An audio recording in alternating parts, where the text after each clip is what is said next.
if you go high carb, you better go really high. Wow. So yeah, that's pretty crazy.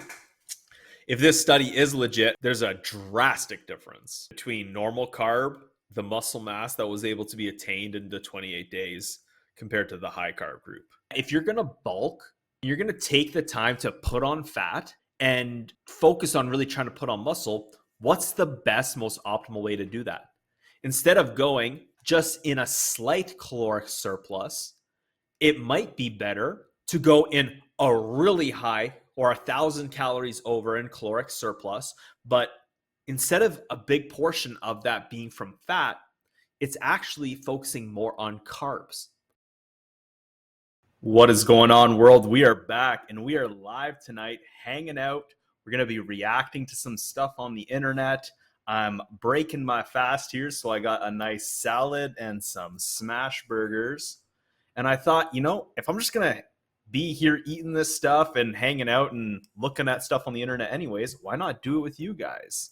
And what we're also going to do here as well, too, is we're going to review this article that was part of the Hormozi Experiment. So if you guys don't know, May 1st, coming up here, I'm taking on a crazy 6-week bulking experiment that we're calling the Hormozi Experiment. So I'm very excited about this, to take this on. But in the article that Alex wrote, he was discussing this article in this study about if you go high carb, you better go really high. Alex Hormozi based this challenge, this 6-week workout and bulking program, off of this study in a way about going very high in carbs and keeping your fat levels very low.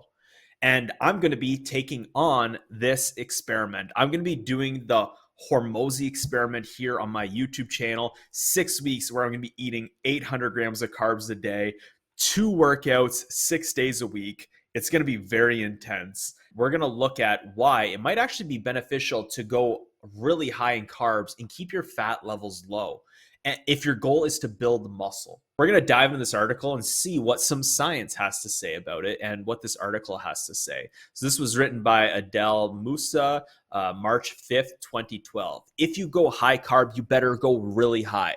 7 meals per day, more than 800 grams of carbs, less than 50 grams of fat, and 1,000 calories over maintenance, and still lean gains. If you are already lean and want to stay sane while training heavy to maximize your gains and performance, you need carbs. So that's a very important thing here.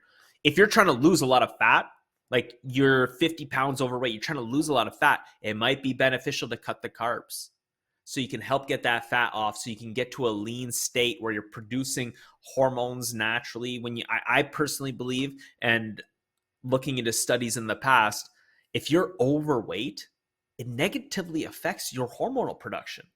So it might be beneficial to cut fat and get to a lean state if you're obese or overweight, and then start on a healthy path. So should you start working out first? Should you start taking all these protein shakes and doing all this stuff? Like, maybe you should consider cutting fat and getting rid of that fat first and focusing on that to get healthy.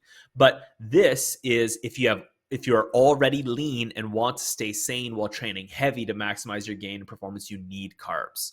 And while it certainly depends on the individual how much of those allegedly fattening molecules you can/should ingest on a daily basis, a recently published study from, I don't know why there's question marks there, but suggests that as a young 18 to 35-year-old, yet still somewhat experienced strength trainee, so under 2 years of training experience, you can hardly get enough of carbs. In their randomized crossover study, Mendez-Neto and his colleagues put their 11 male subjects. So we're starting off with 11 people. That's not a strong study, in my opinion. We're going to continue to dive into this and play it off like this study is 100% legitimate, but I don't think studies that are done in such short, with such very small sample groups, are very good. But I digress. And his colleagues put their 11 male subjects on 1 out of the 2 dietary regimen, the macronutrient content of which you can infer from figure 1. While both diets had an identical protein content of 1.5 grams per kilogram of body weight, they differed by a factor of 2 times with regard to the carbohydrate to fat ratio.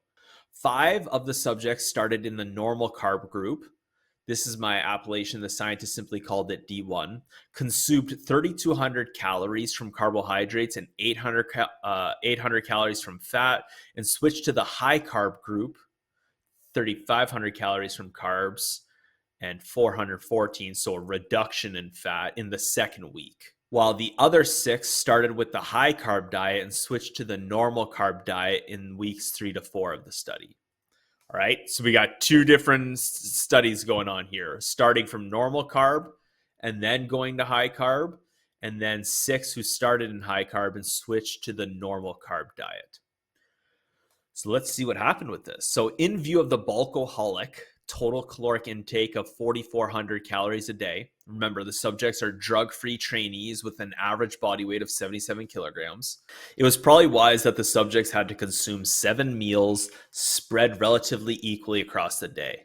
And while there's no exact information on the composition and size of these meals, we could speculate that on a per serving base, the meals of the normal carb group contained approximately 115 grams of carbs and 13 grams of fat, while those of the high carb group contained approximately 125 grams of carbs and 7 grams of fat, in other words. More importantly, though, it makes clear that both diets were essentially low-fat diets, but one was just lower in fat than the other.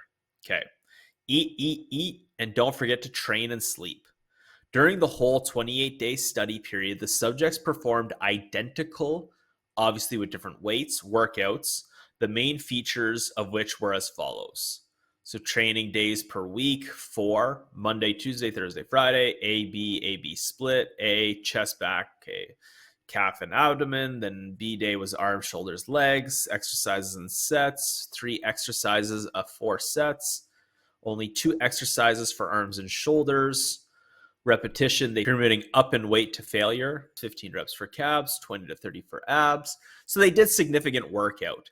Just as the scientists state, a classic bodybuilding split aimed at maximal muscle hypertrophy.